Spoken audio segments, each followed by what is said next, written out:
So how many of you consider yourselves Marthas? And how many consider yourselves Marys? Sometimes we can get in a dichotomy and say, well, Martha is bad and Mary is good. Jesus does say she's chosen the better part, but I think both are necessary, but one is primary. That sense of being one with the Lord. Deacon Mike was just saying that he had the gift of finding adoration today in the chapel at the cemetery, right? That being able to sit in the presence of the Lord to receive. Because we can't give what we don't have, right? If we try to give without being filled with the Lord, what are we giving? Ourselves. Most of you have heard this story, but it was the highlight of my Camino experience of the 34 days. So here we are, we were 5 guys for the whole time and then 7 guys for the last 2 weeks. And we were trying to stay somewhat together along the Camino.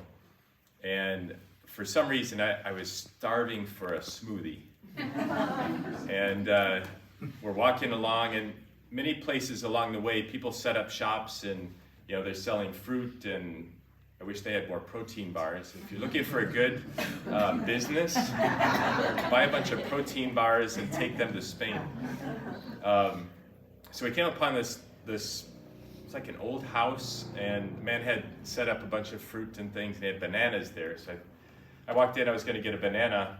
Mark, I don't know if you were with us, or so it was Mark and I and somebody else. 3 of us stopped, and the other 4 guys kept walking. So the man comes up. He looked like he was right out of the 60s, and and he says, out of the blue, he says, I grabbed a banana. He says, I can make you a smoothie. The light came shining forth, and so I looked around for like paper cups, and I said, do you have anything that I can take on the road to catch up with the other guys? And he looked at me and he said, why are you in such a hurry? I said, well, we're trying to stay together. I was trying to make excuses, And then he stopped me, and he really looked me in the eyes, and I swear it was like Jesus speaking to my soul. And he said, no, why are you in such a hurry? And I thought, I've got no answer to that, other than I know you're speaking to me and I need to slow down. It's like he was speaking to the Martha in me to say, I'm all about doing the things of the Lord. And I remember somebody in the seminary telling us, you can't do the work of the Lord without the Lord. It's an obvious statement, but how often do we try to do that? How often do we try to go without being filled, Jesus says, love the Lord with your whole heart and soul and mind.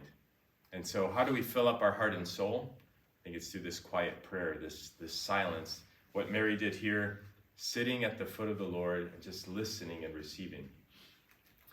When I was, probably for the first 30 years of my life, I went to the seminary at age 30. I was afraid of silence. I'd walk into my house, immediately turn on the television. It was just like a reaction, like boom, I need noise. I'd get in my car, immediately turn on the radio because I needed noise. Because who do we encounter in the silence? Ourselves and God. And I didn't really like myself, so I tried to avoid myself at all costs, and I was afraid of what God was going to say to me. So I just stayed busy. I was on the go, and I filled the silence with noise. Even when I'd go to bed, I'd have some music or something going on because I didn't want to have it quiet. And it was my girlfriend at the time, obviously this is pre-seminary, who invited me to go to adoration. I'd never been to adoration before. This was I was 26, 27 years old. And it was in that silence that I started to listen to the voice of God. It's what eventually led me to the seminary and priesthood, but it also led to this deep peace in my heart.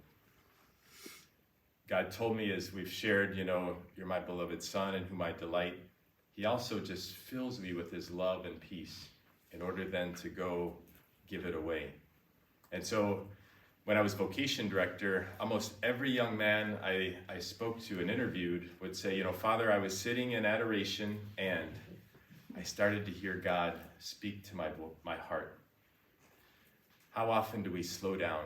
How often do we just be with the Lord? How often do we just sit at the foot of the Lord like Mary does? Doesn't mean that we can't be Martha at times, you know?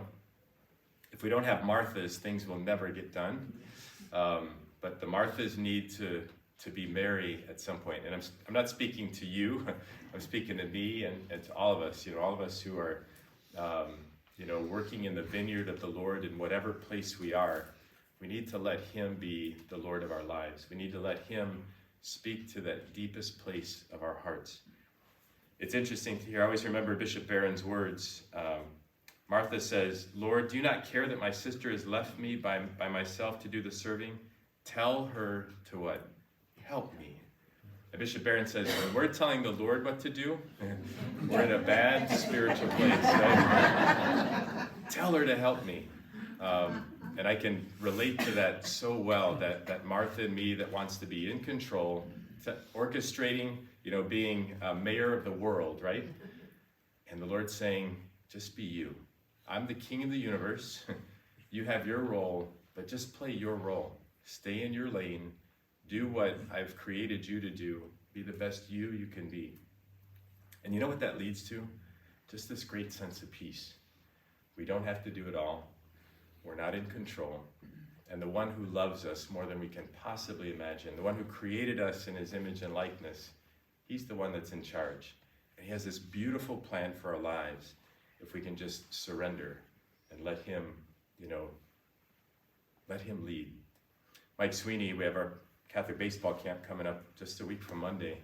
And he always gives the kids this, it's a sticker, it's a tandem bike, and he says, Jesus is on the front and we're on the back, because the person in the front steers, right? The person in the back is responsible. They have to pedal, but we're not the ones steering the ship.